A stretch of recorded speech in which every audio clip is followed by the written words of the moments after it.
Dear students, welcome back. यदि आप इस सीरीज को फॉलो कर रहे हैं तो आपको पता होगा ये प्रयास पार्ट 2 है।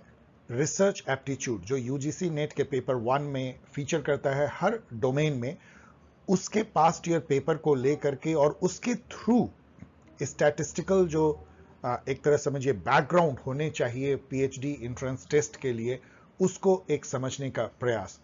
ये एक छोटी सी कोशिश इस बारे में भी है कि बिना किताब पढ़े हुए मेरे वो स्टूडेंट जो इस वीडियो को देख रहे हैं, यदि उनको टाइम नहीं मिला है कि वो बहुत रिसर्च एप्टीट्यूड को पढ़ें जो बहुत विशाल एक अध्याय है, तो उसको इन क्वेश्चन के थ्रू कैसे उस नॉलेज को दिया जा सकता है जिससे कि वो 80% क्वेश्चन बिना किसी बुक को पढ़े हुए ला सके। ये प्रयास के तहत आज पार्ट 2 लेकर के मैं उपस्थित हुआ हूं। Let us begin.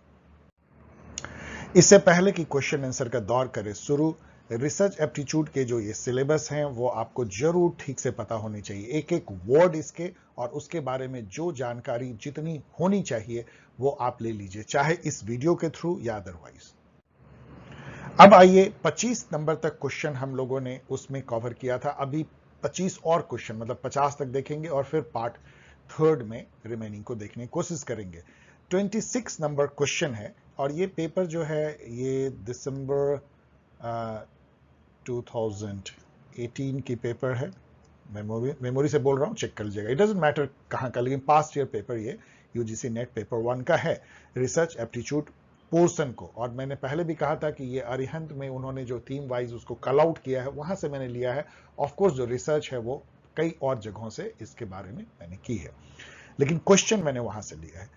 26 number question देखिए, the study of why does stressful living result in heart attack can be classified as. किस टाइप का रिसर्च है ये? रिसर्च के टाइप को आपको जानने के लिए कहता है। चलिए इसको पहले भी छोड़ दीजिए, इसमें जितने टाइप के रिसर्च है उसको देखिए। फिजिबिलिटी रिपोर्ट या फिजिबिलिटी स्टडी क्या होती है? कोई भी प्लान या प्रोजेक्ट, जैसे मान लीजिए कि आप यूनिवर्सल हेल्थ केयर स्कीम लाते हैं, तो ये प्लान जो है ये फिजिबल है या नहीं, मतलब एडमिनिस्ट्रेटिवली फिजिबल है कि नहीं, कॉस्ट वाइज फिजिबल है कि नहीं, इसको इंप्लीमेंट करने में क्या फिजिबिलिटी, मतलब ये पॉसिबल है कि नहीं पॉसिबल है, इम्पॉसिबल, इन सब को जो स्टडी जब करते हैं तो वो रिसर्च फिजिबिलिटी रिसर्च हो जाती है। कोरिलेशनल रिसर्च जो है यहां पे देखिए, ये दो वेरिएबल के बीच में कोरिलेशन बताता है। जैसे कि मान लीजिए हम ये देखें कि एक हाउस होल्ड का पर मंथ का इनकम और उसके एक वीक में या एक महीने में रेस्टोरेंट में बाहर डाइन आउट जिसको बोलते हैं, खाने की जो फ्रीक्वेंसी है, कितने डाइन आउट वो करते हैं, इसका क्या कोरिलेशन है। यदि दोनों को हम प्लॉट करें एक ग्राफ पे, ये है नंबर ऑफ डाइन आउट और ये है इनकम, तो क्या ऐसा दिखता है कि जैसे जैसे इनकम बढ़ती है वैसे वैसे नंबर ऑफ डाइन आउट बढ़ता है? यदि ये परफेक्टली कोरिलेटेड होगा तो दोनों जो वेरिएबल है लगभग एकदम स्ट्रेट लाइन पे आएंगे, इसको परफेक्ट कोरिलेशन बोलते हैं। यदि कोई कोरिलेशन नहीं होगा तो इस टाइप का आएगा, कोई कोरिलेशन नहीं है, वीक कोरिलेशन, इनवर्स कोरिलेशन होगा तो ऐसा आएगा, लाइक दैट। सो ये कोरिलेशनल रिपोर्ट होता है। डिस्क्रिप्टिव रिसर्च जो है क्या है? डिस्क्राइब करना है, accurately and systematically describe A population, situation, phenomena. जैसे मान लीजिए लोकपाल आंदोलन हुआ तो उसको जस्ट डिस्क्राइब कर रहे हैं हम लोग कि ये क्या आंदोलन था, उसके क्या मायने हैं, उसको रिसर्च कर रहे हैं।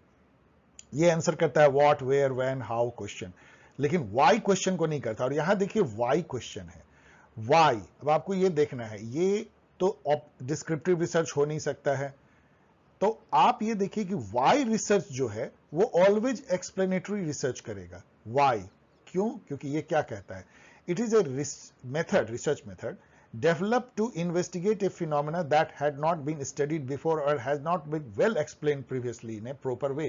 इसको मान लीजिए कि ये पहले इसमें गैप है, वो ये एक्सप्लेन नहीं किया गया है कि स्ट्रेसफुल लिविंग जो है वो हार्ट अटैक को कैसे रिजल्ट करता है, मतलब आउटकम उसका हार्ट अटैक को कैसे लाता है स्ट्रेसफुल लिविंग। तो वाई जो है वो ऑलवेज एक्सप्लेनेटरी रिसर्च की तरफ आपको जाना चाहिए। वाई क्वेश्चन कहता है, यदि ये हाउ क्वेश्चन होता, व्हाट क्वेश्चन होता तो हम डिस्क्रिप्टिव पे जाते। कोरिलेशनल तो एक तरह का कहिए कॉजल रिलेशन भी स्टैब्लिश करता है, कोरिलेशन की इस दो वेरिएबल में रिलेशन है, income, dine out, like that. यहां एक तरह का कोरिलेशन भी हम कर सकते थे, यदि वाई नहीं पूछते हम कोरिलेशन देखते कि स्ट्रेसफुल लिविंग और हार्ट अटैक में क्या कोरिलेशन है, तो कोरिलेशनल हो जाता। तो इस क्वेश्चन के थ्रू आपने feasibility research, descriptive research, explanatory research and correlational research के बारे में जाना, जिसको आप टैकल कर सकते हैं। आंसर इसका हो गया एक्सप्लेनेटरी रिसर्च। वाई है क्योंकि during research while recording observation if an observer, चलिए हिंदी में बता देता हूं कि मान लीजिए कि एक ऑब्जर्वर जो है एक इंडिविजुअल को रेटिंग दे रहा है, वो उसके एक एस्पेक्ट को रेटिंग दे रहा है, लेकिन वो इन्फ्लुएंस्ड हो गया है उसके दूसरे एस्पेक्ट से। मतलब जैसे मान लीजिए कि उसको प्रायर नॉलेज है कि ये स्टूडेंट जो है स्टडी में बहुत अच्छा है, और अभी उसको वो रेटिंग करना चाह रहा है कि वो मिलनसार है कि नहीं, और उसने चूंकि स्टडी में वो टॉपर है तो उसने इसको मिलनसार होने में भी रेटिंग हाई कर दिया। ये जो एरर होती है इसको हैलो इफेक्ट कहते हैं। मतलब आप क्या होता है कि एक पर्सनैलिटी के एस्पेक्ट को जो आपने एसेस किया, यदि उसको आपको जो भी एसेस किया, तो आप उसके दूसरे पर्सनैलिटी के एस्पेक्ट पे भी उसका असर पड़ जाता है उसके असेसमेंट पे। आप मॉर्गनथाउ को याद कीजिए, इसी चीज को कहते हैं कि उसको नहीं करना है।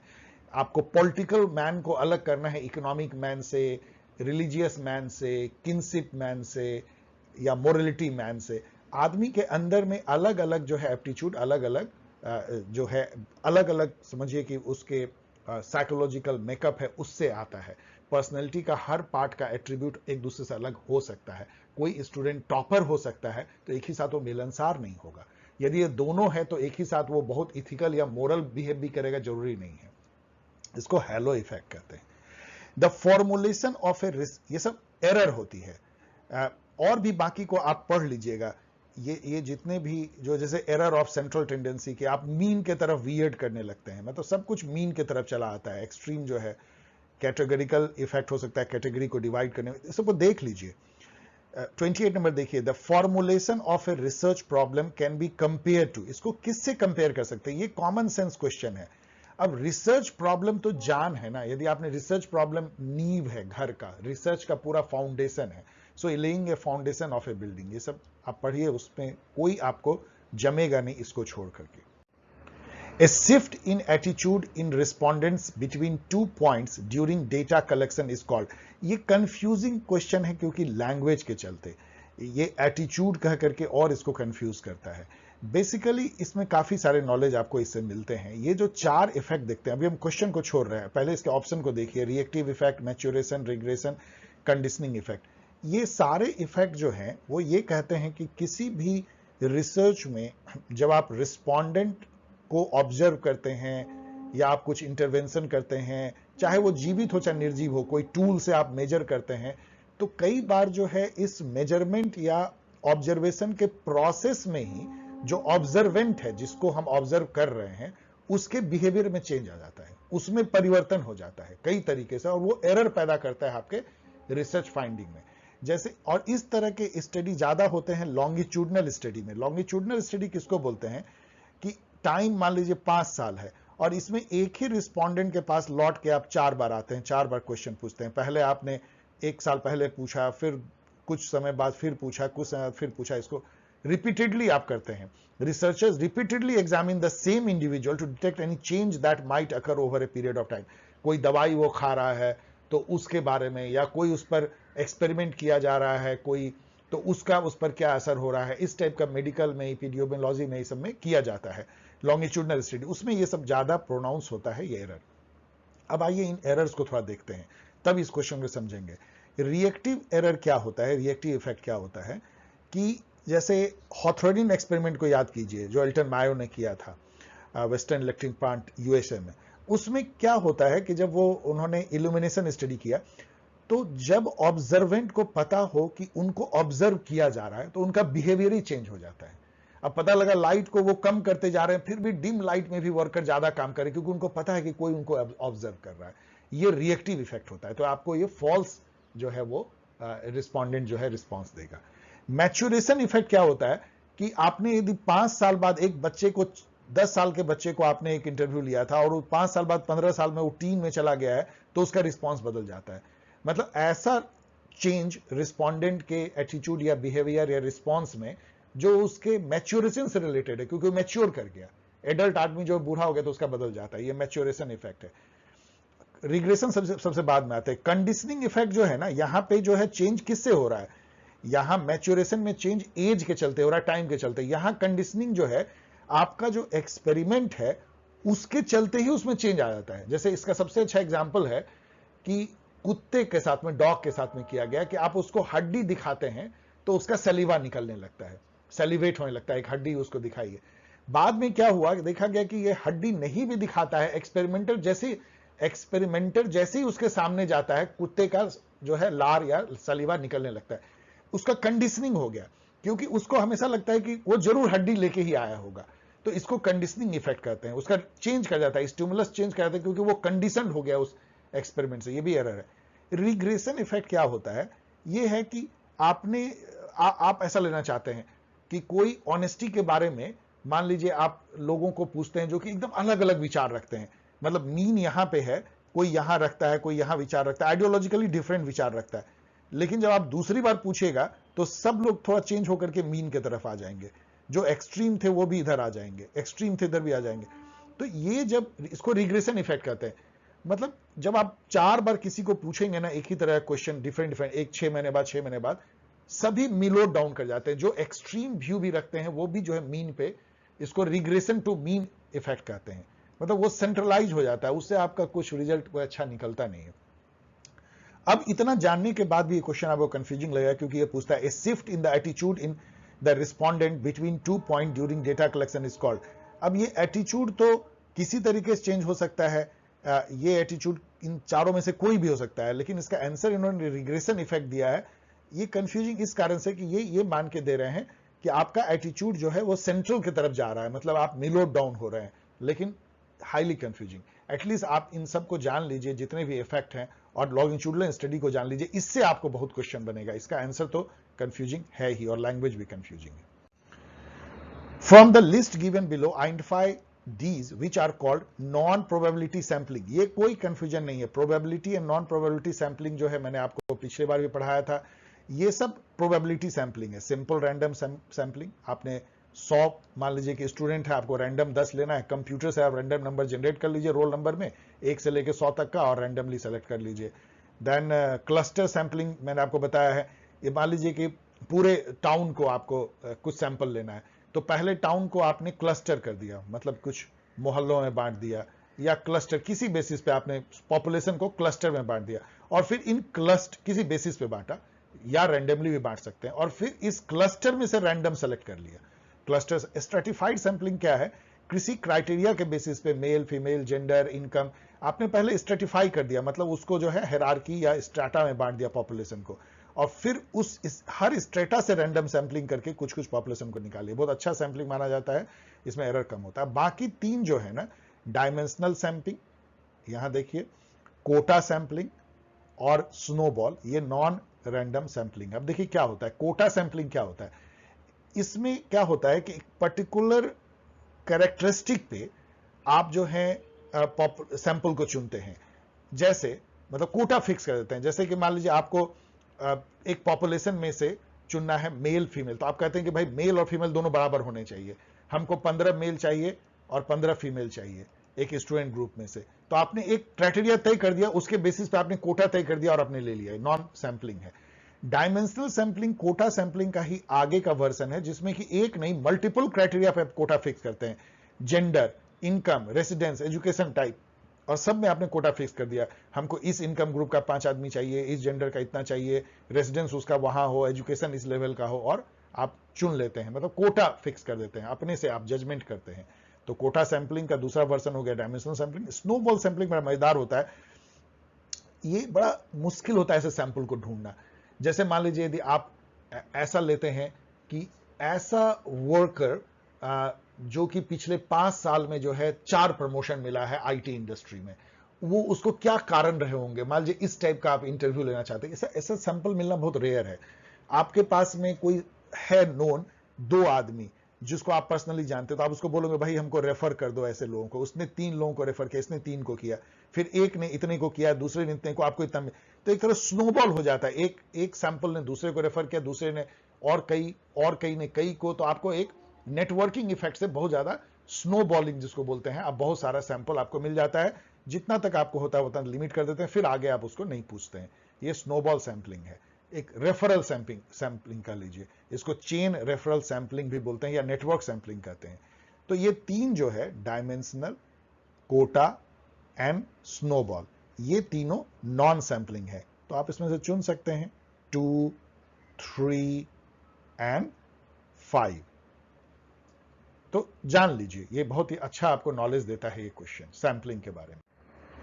31 देखिए, the major characteristic of correlation analysis is to set out. अभी आपको मैंने बता दिया कोरिलेशन, जैसे मैंने आपको एक एग्जांपल दिया, उस टाइप के कई एग्जांपल आप ले सकते हैं, जिसमें कि एज का जो है लर्निंग पे क्या इफेक्ट पड़ता है, या हाउस होल्ड इनकम का जो है वो कई सारे कैरेक्टरिस्टिक होते हैं कि फूड आर्टिकल में कितने % हाउस होल्ड इनकम खर्च करता है, इसका असर कैसे हाउस होल्ड इनकम से जुड़ा हुआ है कोरिलेशन। उस टाइप के कोरिलेशन जो है, सिगरेट पीना मान लीजिए एक वेरिएबल है, और उसका जो है लंग के बीमारी पे या लॉन्गिविटी पे क्या असर पड़ता है, इस टाइप के जो है। तो 2 वेरिएबल आप लेते हैं, दोनों कोरिलेशन देखते हैं। यदि इस टाइप का ग्राफ आता है तो परफेक्टली कोरिलेटेड है, ये समवॉट पॉजिटिव कोरिलेटेड है। ये कोई कोरिलेशन नहीं है, ये निगेटिव कोरिलेशन है, मतलब एक बढ़ता है दूसरा घटेगा। मतलब सिगरेट पीना कम करेंगे तो आपका लॉन्गिविटी बढ़ेगी, लाइक दैट, उल्टा होगा। निगेटिव कोरिलेशन समवॉट, ये निगेटिव कोरिलेशन है। तो ये हो गया एसोसिएशन अमॉन्ग वेरिएबल्स। आसान क्वेश्चन है, correlational research. The conceptual framework in which a research is conducted is called. ये बहुत आसान और बहुत अच्छा क्वेश्चन है, इसको रिसर्च पैराडाइम कहते हैं। मतलब एक तरह का बाउंड्री, आप कह लीजिए ऐसा बाउंड्री। वो बाउंड्री क्या होता है, पहले चलिए इसको पढ़ देते हैं। Research paradigm is a philosophical framework with in which a valid research is carried out. मतलब एक वैलिड रिसर्च तभी कैरी आउट होता है जब उस फ्रेमवर्क के रूल, रेगुलेशन, बिलीफ, प्रोसीजर को आप अपनाते हैं तभी। If it offers a pattern of belief and understanding from which the theories and practices of the research project operate. A research paradigm consists of ontology, epistemology and research methodology. Ontology क्या हो गया, मतलब जो भी चीज, जैसे अभी हम लोग जान रहे हैं रिसर्च क्या है, रिसर्च के कितने टाइप के होते हैं, सब ऑन्टोलॉजी, किसी चीज के बारे में जानना, मतलब नॉलेज ऑफ बीइंग। जो इपिस्टेमोलॉजी है वो साइंस ऑफ नॉलेज है, how do you know what you know, मतलब हम नॉलेज कैसे प्राप्त करते हैं, ये इपिस्टेमोलॉजी है। हम जैसे अभी रिसर्च मेथोडोलॉजी के बारे में नॉलेज प्राप्त कर रहे हैं, और कोई इसी टाइम में बैठ के कोई मान लीजिए कोई फिजिक्स के बारे में नॉलेज प्राप्त कर रहा है मेरे बगल में, लेकिन दोनों का जो नॉलेज प्राप्त करने का जो प्रोसेस है, इपिस्टेमोलॉजी सेम हो सकता है, सेम। तो इपिस्टेमोलॉजिकल लेवल पे जो है सेम प्रोसेस है। ओंटोलॉजी में बढ़ जाता है कि एक जो है रिसर्च मेथोडोलॉजी पढ़ रहा है, दूसरा जो है काइनेमेटिक्स पढ़ रहा है फिजिक्स में। ये ऑन्टोलॉजी समझिए क्या है और एपिस्टेमोलॉजी क्या है।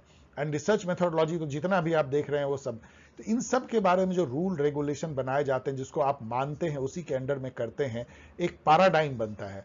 मतलब इसको आप ऐसे समझिए, साइंस में बताता हूं, क्लासिकल मैकेनिक्स जो न्यूटन ने दिया, वो एक पैराडाइम बनाया साइंस का।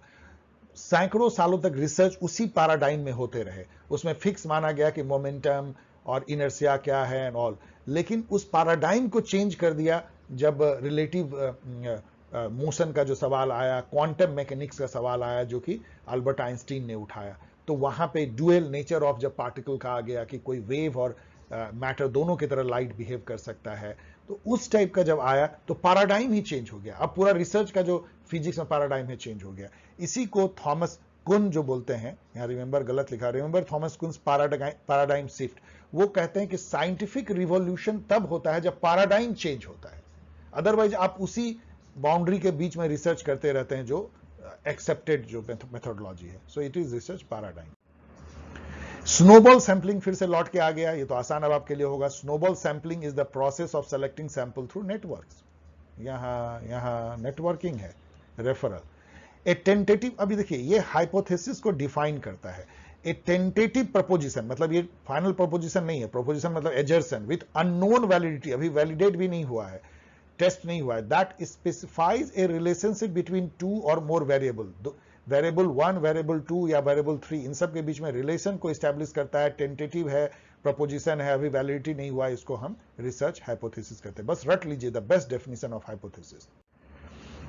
इन which of the following research paradigm, अब फिर से रिसर्च पैराडाइम आ गया, the focus of concern is on interpreting reality in terms of participants perspective. मतलब पार्टिसिपेंट जिसको आप ऑब्जर्व कर रहे हैं उसी के पर्सपेक्टिव से दुनिया को जब आप देखने की कोशिश करते हैं तो इथनोग्राफी कहलाती है। सिंपल ये डेफिनेशन है। इथनोग्राफी में क्या होता है, एक एंथ्रोपोलॉजिस्ट या इथनोग्राफर जो है वो अफ्रीका या साउथ अमेरिका के अमेजन के जंगलों में एक ट्राइब या जरेवा ट्राइब है अंडमान निकोबार, वहां जाता है, वो 6 महीने तक उसके साथ ही रहता है, उसको ऑब्जर्व करता है कि वो कैसे दुनिया को देखता है और उसको समझ करके रिसर्च पेपर लिखता है। ये इथनोग्राफी है। यहां पे एक्स पोस्ट फैक्टो रिसर्च आया है, मतलब जब कोई घटना हो जाती है ना, जैसे अभी ईरान में महसा अमीनी जो एक लेडी कर्डिस वो मारी गई, अब वहां आंदोलन हो रहा है। जब ये हो गया तो एक्स पोस्ट फैक्टो रिसर्च जो है ये करता है कि वो जो इफेक्ट है, अब उसको कोई कंट्रोल तो किया नहीं, वो तो हो चुका, कोई वेरिएबल इंडिपेंडेंट वेरिएबल नहीं है, लेकिन उस इफेक्ट को जब आप एनालाइज करते हैं कि क्या इसके प्रोबेबल कॉज रहे होंगे, क्यों हुआ होगा और इसका क्या असर पड़ा, तो उसको एक्स पोस्ट फैक्टो रिसर्च कहते हैं। एक्सपेरिमेंटल रिसर्च जो है एक्स पोस्ट फैक्टो से एकदम अलग होता है। यहां पे आप इंडिपेंडेंट वेरिएबल को टोटल कंट्रोल करते हैं। जैसे फॉर एग्जांपल आप क्या करते हैं, एक्सपेरिमेंट कर रहे हैं, just like scientific experiment, 2 group बनाते हैं, एक कंट्रोल ग्रुप, इसमें मान लीजिए 30 पार्टिसिपेंट है, और एक जो है एक्सपेरिमेंटल ग्रुप, इसमें भी 30 पार्टिसिपेंट है। एक को मान लीजिए आप लहसुन खिला रहे हैं 6 महीने तक और उसका बीपी मेजर कर रहे हैं इसको, और इसको आप कुछ नहीं, जो नॉर्मल खा रहा है वो हो रहा है कंट्रोल ग्रुप को। अब आप कंपेयर करते हैं कि क्या इस ग्रुप का बीपी जो है लो हो रहा है, मीन बीपी इस कंट्रोल ग्रुप से, यदि हो रहा है तो आप निष्कर्ष निकालेंगे कि लहसुन खाने से बीपी कम होता है। This is called experimental research. एक एग्जांपल मैंने दिया ऐसा, तो इसमें आप जो है इंडिपेंडेंट वेरिएबल जो है वो लहसुन खाना है, उसको आप कंट्रोल करते हैं, और जो डिपेंडेंट वेरिएबल ब्लड प्रेशर है उसको आप मेजर करते हैं और उससे ऑब्जर्वेशन करते हैं, 2 ग्रुप बना करके, कंट्रोल एंड एक्सपेरिमेंटल। ये एक्सपेरिमेंटल रिसर्च है। तो ये सब आप जान लीजिए, आगे आपको काम आएगा। 36 देखिए, research design that needs to collect factual information on a continuing basis is classified. यही तो है लॉन्गिट्यूडनल स्टडी, मैंने जो अभी आपको बताया, कंटिन्यूअस 2-3 साल तक एक ही रिस्पोंडेंट के पास जाते हैं और लगातार, इस तरह का मेडिसिन में काफी किया जाता है, एपिडेमियोलॉजी में किया जाता है, बहुत तरह के रिसर्च में, एकेडमिक में भी किया जाता है। इसको कहते हैं longitudinal study design. Pre and post study design क्या होता है, यहां पे देख लीजिए, मतलब दवा खाने से पहले और दवा खाने के बाद टाइप का, मतलब कोई जब इंटरवेंशन नहीं दिया था हमने तब कैसा फिनोमेना था, इंटरवेंशन के बाद क्या हुआ, इन दोनों का कंपैरिजन जो है प्री पोस्ट स्टडी कहलाता है। एक क्रॉस सेक्शनल स्टडी जो है वो ऐसा होता है कि एक ही टाइम में रिसर्चर जो है वो डिफरेंट सेगमेंट ऑफ सोसाइटी से, किसी जेंडर ग्रुप से, इनकम ग्रुप से, मल्टीपल से जो है वो जानने की एक फिनोमेना के बारे में जो है इंफॉर्मेशन लेता है, ऑब्जर्वेशन लेता है या सर्वे करता है, cross sectional study. Longitudinal study का जस्ट रिवर्स है। लॉन्गिट्यूडनल में एक ही पॉपुलेशन को, एक ही सब्जेक्ट को बार बार लौट करके, यहां पे एक ही और डिफरेंट पॉइंट ऑफ टाइम में, और यहां एक ही पॉइंट ऑफ टाइम में डिफरेंट पॉपुलेशन मतलब सैंपल के पास में जाता है ऑब्जर्वेशन के लिए। तो ये उल्टा हो गया क्रॉस सेक्शनल स्टडी का, longitudinal study. And double control study ऐसा होता है जिसमें कि केवल पार्टिसिपेंट का ही बिहेवियर को कंट्रोल, मतलब के बायस को ही कंट्रोल नहीं किया जाता है, एक्सपेरिमेंटर को भी बहुत चीज पता नहीं होता है।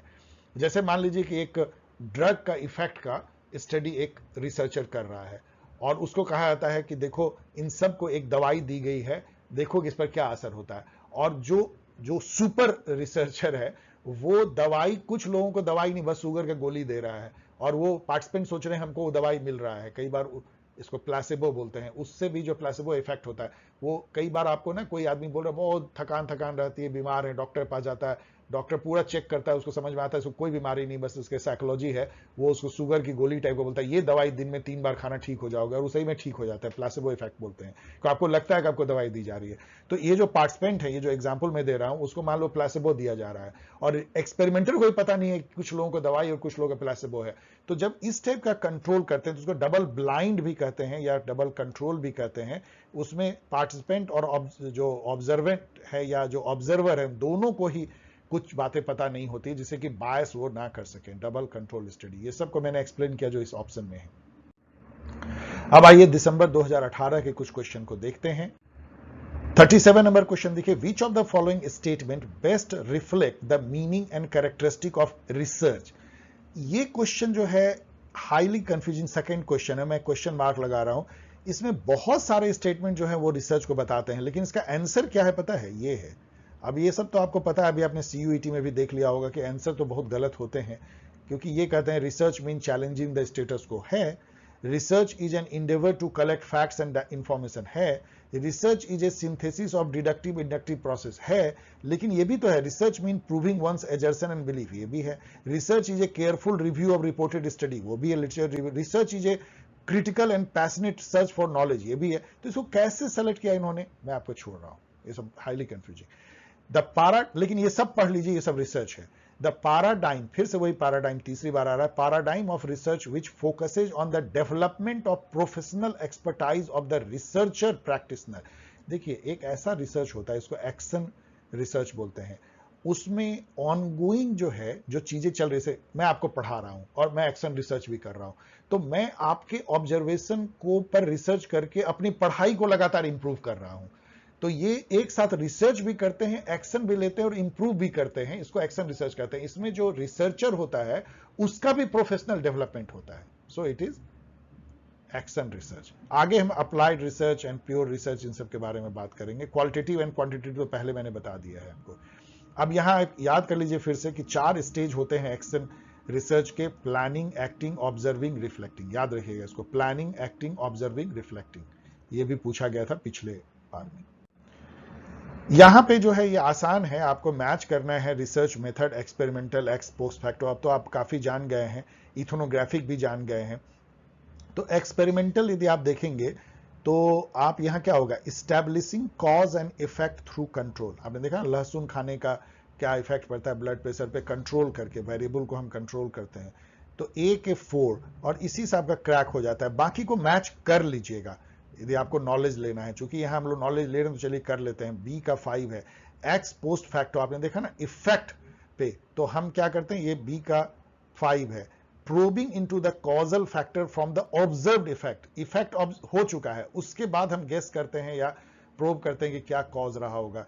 हिस्टोरिकल जो है, हिस्टोरिकल जो इवेंट है उसको हम जो है एनालाइज करते हैं समझने के लिए प्रेजेंट, उस पे भी हम कुछ कॉज एंड इफेक्ट का एक पैटर्न भी ढूंढने की कोशिश करते हैं। सी का 2 है, establishing the pattern of events which has happened in historical time through primary and secondary sources. हम पढ़ते हैं खुद, मतलब हिस्टोरिकल रिकॉर्ड को जानने की कोशिश करते हैं और कुछ सेकेंडरी जो रिसर्च पेपर है उससे हम जानने की कोशिश करते हैं। इथोनोग्राफिक मेथड आपने अभी देखा कैसे एंथ्रोपोलॉजिकल करते हैं, तो ये 3 है, studying shared behaviour pattern of A population, उसके नजरिए से दुनिया को समझना। अब यहां पे देखिए ये जो है इसका आंसर पहले तो बताएं कि गलत है इसको, लेकिन आसानी से आप कर सकते हैं। देखिए research paper, thesis, orientation, conference, seminar, workshop, ये सब मेथड होते हैं नॉलेज को एक तरह से डिस्कस करना, नॉलेज को बढ़ाने के लिए। तो यहां यदि आप देखेंगे कि सेमिनार पे चलिए सबसे पहले चलते हैं, तो ये है reflective deliberation based on specific theme, तो ये सेमिनार को आप कर सकते हैं।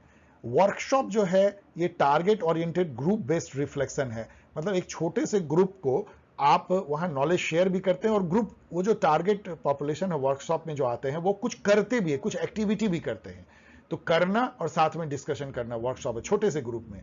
देन रिसर्च पेपर जो है वो presentation of A summary of research done है रिसर्च पेपर, और थेसिस डिसर्टेशन जो है सिस्टमिक प्रिस्क्राइब फॉर्मेट उसका होता है, उसके बेसिस पे सबमिट करते हैं। इसका आंसर मैच नहीं करता। जुलाई 2018 को चलिए देखते हैं। अब यहां पे मैच करते हैं फंडामेंटल, ये भी, इसका भी मैच नहीं करता, ये भी एक रॉन्ग टाइप का है, इसको मैं क्वेश्चन मार्क कर रहा हूं। लेकिन देखिए फंडामेंटल रिसर्च क्या होता है समझिए, ये प्योर रिसर्च भी कहते हैं या इसको बेसिक रिसर्च कहते हैं। ये साइंस, जो प्योर साइंस है उसको ऐड करता है, उसमें नए थ्योरी जोड़ता है, जैसे क्वांटम मैकेनिक्स पे थ्योरी फंडामेंटल रिसर्च है, एटॉम के बारे में जो कि आपको साइंस को इनरीच करता है, वो साइंस की थ्योरी बिल्ड करता है जिसपे कि और आगे आप जो है अप्लाई कर सकते हैं, ये फंडामेंटल रिसर्च है। तो ये तो फंडामेंटल रिसर्च, सॉरी यहां पे आएगा exploring the possibility of A theory for use in various situation. तो ये बेसिकली फंडामेंटल रिसर्च है जहां पे कि हम साइंस की थ्योरी बिल्ड करते हैं और उसको डिफरेंट जगह पे अप्लाई कर सकते हैं। अप्लाइड रिसर्च क्या होता है, जो टेक्नोलॉजिकल रिसर्च होता है, वो it refers to scientific study and research that seeks to solve practical problem. जैसे मान लीजिए कि एक स्टडी है trying to decrease fraud on social media platform, तो ये अप्लाइड रिसर्च है। जब हम साइंस के एप्लीकेशन को ह्यूमन लाइफ के प्रॉब्लम को सॉल्व करने के लिए कहते हैं तो उसको अप्लाइड रिसर्च कहते हैं। यहां हम एप्लीकेशन कर रहे हैं साइंस का टू सॉल्व ह्यूमन प्रॉब्लम या लाइफ को इजी बनाने के लिए। तो यहां यदि आप देखेंगे तो ये टेक्नोलॉजी है, टेक्नोलॉजी एक अप्लाइड साइंस है। तो अप्लाइड रिसर्च जो है वो इनरीच करता है टेक्नोलॉजिकल रिसोर्सेज को, तो ये इसको इससे जोड़ दीजिए। एक्शन रिसर्च अभी आपने देखा कि हम एक ही साथ जो है रिसर्च भी करते हैं और इंप्रूवमेंट भी करते हैं, और वो रिसर्चर का भी प्रोफेशनल डेवलपमेंट करता है। तो ये क्या है, improving an existing situation through use of intervention, action research. And evaluative research है finding out the extent of perceive impact of an intervention. 42 देखिए, which of the following sequence of research step is nearer to scientific method. इन सबको पढ़ लीजिएगा, बहुत लंबा चौड़ा है, लेकिन इन सब में प्रॉब्लम क्या है कि पहले ही आप आइडेंटिफाई करना चाहते हैं कॉज एंड इफेक्ट। पहले ही आप हाइपोथेसिस को जैसे यहां identify the cause of problem, इतना जल्दी नहीं कर सकते आप। यहां पे भी सॉल्यूशन पहले ही ढूंढ लिए, नहीं, फर्स्ट स्टेप में आप प्रॉब्लम को समझेंगे, फिर उसके बाद एक्चुअल प्रॉब्लम को डिफाइन करेंगे, फिर हाइपोथेसाइज करेंगे। आपने देखा वो टेंटेटिव प्रोपोजिशन है जो अभी प्रूफ नहीं हुआ है, फिर आप डेटा कलेक्ट करेंगे, डिड्यूस करेंगे कंसेक्वेंसेज, और फिर हाइपोथेसिस को टेस्ट करेंगे। ये जो है साइंटिफिक स्टेप है, कॉमन सेंस क्वेश्चन, आप इसको मिस नहीं कर सकते हैं। 43 देखिए, in which of the following activities potential for nurturing creative and critical thinking is relatively greater. मतलब किस तरह के इसमें से रिसर्च में ज्यादा क्रिएटिविटी आपको दिखती है और क्रिटिकल थिंकिंग ज्यादा दिखती है? क्या कॉन्फ्रेंस में दिखेगी, या वर्कशॉप में दिखेगी, या रिसर्च समरी बनाएंगे, या सेमिनार पेपर प्रेजेंट करेंगे? इसका आंसर इन्होंने दिया है कि कॉन्फ्रेंस में सबसे ज्यादा होता है। आप मान लीजिए, लेकिन ये वेग है, किसी में भी हो सकता है, लेकिन ठीक है, कॉन्फ्रेंस सबसे ज्यादा बड़ा। अब यहां पे मैंने आपको सारे चारों बता दिए, conference, seminar, workshop, symposium. Conference जो है वो बहुत बड़ा एक आयोजन होता है नॉलेज शेयरिंग का, जो कई दिन चलता है। जैसे अभी इंडिया में मोबाइल वर्ल्ड कॉन्फ्रेंस हो रहा है, प्रगति मैदान में भी होने वाला है, उसमें 3-4 दिन चलेगा। उसमें पूरी दुनिया भर के मोबाइल ऑपरेटर 5G 6G इन सब के बारे में बताएंगे, उस पर डिस्कशन होगा, टॉक होगा, साइडलाइन पे सेमिनार चलते रहेंगे, कंपटीशन होगा, डिस्प्ले होगी। तो वहां क्रिएटिविटी ज्यादा है, अपने क्रिएटिविटी दिखाने का, और एक तरह का क्रिटिकल थिंकिंग की भी। कॉन्फ्रेंस का छोटा रूप जो है सेमिनार है, बहुत छोटा रूप, क्योंकि एक थीम पे ही, कॉन्फ्रेंस में multiple theme, multiple days, multiple ways में, मेथड में होते हैं। सेमिनार एक दिन का होगा या 2 दिन का, एक पर्टिकुलर थीम पे सब लोग अपनी अपनी बात रखेंगे। सेमिनार वो बहुत छोटा होता है, उसमें पार्टिसिपेंट भी कम होते हैं। वर्कशॉप और छोटा हो जाता है, मैंने आपको बताया, लेकिन यहां डिफरेंस ये है कि हैंड्स ऑन डिस्कशन होती है, एक तरह का हैंड होल्डिंग होती है। आप वर्कशॉप में पार्टिसिपेंट को कुछ चीजें करवाते भी हो, एक्सपेरिमेंट करवाते हो या एक्टिविटी करवाते हो, बहुत छोटे ग्रुप में, सेमिनार से भी छोटा। और सिंपोजियम जो है उसको मिनी कॉन्फ्रेंस कहते हैं, बस सब कॉन्फ्रेंस जैसा ही होता है, बस छोटा होता है, that's all. The problem of research ethics जो है वो इसमें से किस एक्टिविटी में होता है? इसका भी आंसर जो है वो गलत इन्होंने दिया है। मेरे अनुसार से इसका आंसर होगा कि जब आप रिपोर्ट करते हो ना, एविडेंस बेस्ड रिसर्च रिपोर्टिंग, तो आपको इथिक्स का क्वेश्चन आ जाता है। कई जगह जो है आप रिपोर्ट करने में आप बायस करते हो, या आपको कहा जाता है कि इस टाइप का रिसर्च का रिपोर्ट ऐसा ही होना चाहिए। जैसे मान लो कि एक दवा कंपनी है, उसने एक दवाई निकाली है जिसमें कि लहसुन है, उससे बीपी कम होती है, मैंने आपको एग्जांपल दिया। अब वो दवा कंपनी ने रिसर्च करवाया कि लहसुन खाने से बीपी कम होता है, उस पर उसने करोड़ रुपए खर्च किए, आप रिसर्चर हो। अब प्रॉब्लम आएगा कि आपको बहुत पूरा तो ठीक से मिला नहीं है, मतलब ये एविडेंस, लेकिन आपने उसको ऐसा तोड़ मरोड़ के प्रस्तुत किया कि हाँ, कहा जा सकता है कि ये लहसुन खाने से होता है। ये अनइथिकल है, लेकिन करते हैं आप, क्योंकि करोड़ रुपए का इन्वॉल्वमेंट है। इसको इथिक्स आता है। इथिक्स बहुत जगह रिसर्च में आता है।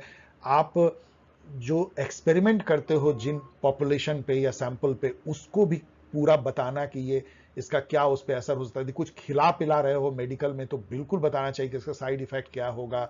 कई जगह जो है आप उसको इमोशनली साइकोलॉजिकली मैन्यूवर करते हो, वो भी एक अनइथिकल होता है। डेटा कलेक्शन में अनइथिकलिटी होती है। आप मतलब इस टाइप का क्वेश्चन ही पूछते हो कि उसका जवाब इस टाइप का हो। आप टीवी डिबेट में देख सकते हैं, अनइथिकल जो है प्रोबिंग जो एंकर करते हैं, ये सब अनइथिकल होती है। अपनी बात को प्रूफ करना, जो जो जो लोग बोल रहे हैं उसको ठीक से नहीं रिकॉर्ड करना, उसको थोड़ा ट्विस्ट दे देना, and like that.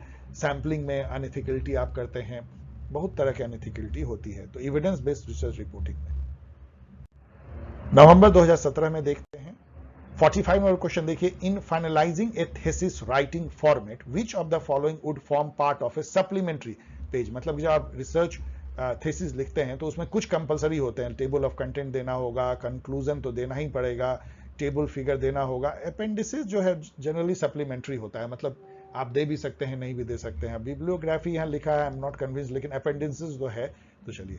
Which of the following is susceptible to the issue of research ethics. दूसरा क्वेश्चन रिसर्च एथिक्स पे, यहां भी वही है, जैसे यहां देखिए रिपोर्टिंग ऑफ रिसर्च फाइंडिंग। तो ऑलवेज इस स्टेज में आपको जो है रिसर्च डिजाइन या चॉइस सैंपलिंग, ये सब तो बहुत ही टेक्निकल मामला है, यहाँ एथिकल कम आता है। लेकिन जब आप रिसर्च फाइंडिंग को रिपोर्ट करते हैं वहां बहुत बड़ा एथिक्स का मामला आता है। 47 देखिए, researcher attempt to evaluate the effect of method of feeding on anxiety proneness of children. मतलब कि किस तरह से मां बच्चे को दूध पिलाती है, उसका बच्चे के एंजाइटी प्रोन होने पर क्या असर पड़ता है।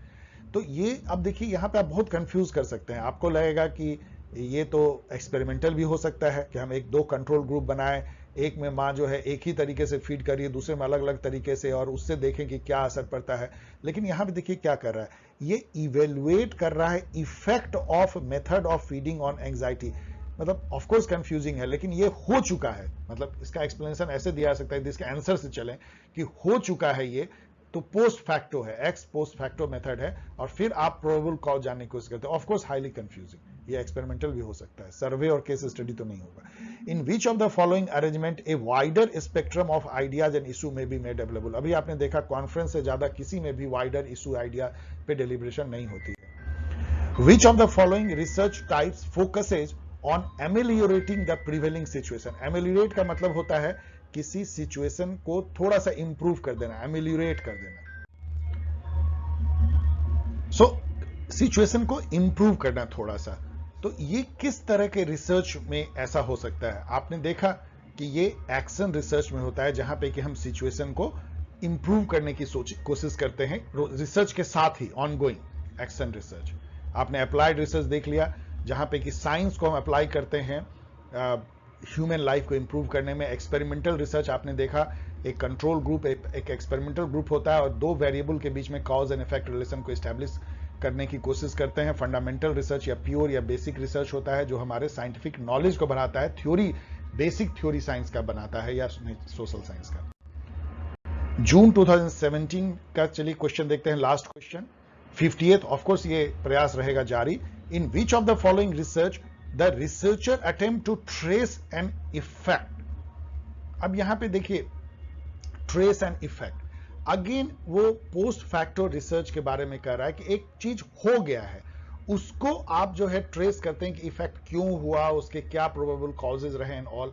इसको जो है एक्स पोस्ट फैक्टो तीसरी बार आपको आ रहा है। सर्वे रिसर्च जान लीजिए क्या होता है, मतलब सिंपली क्या आप सर्वे कर रहे हैं, एक पॉपुलेशन सैंपल ले लिया और उसको आप क्वेश्चनर दे रहे हैं, इंटरव्यू कर रहे हैं, पोल करा रहे हैं, ओपिनियन ले रहे हैं, जैसे मार्केट रिसर्च में करते हैं, कोई टेस्ट, कोई प्रोडक्ट के टेस्टिंग में करते हैं, सर्वे रिसर्च है। ये क्वालिटेटिव जनरली क्वांटिटेटिव भी हो सकता है, क्वालिटेटिव भी हो सकता है।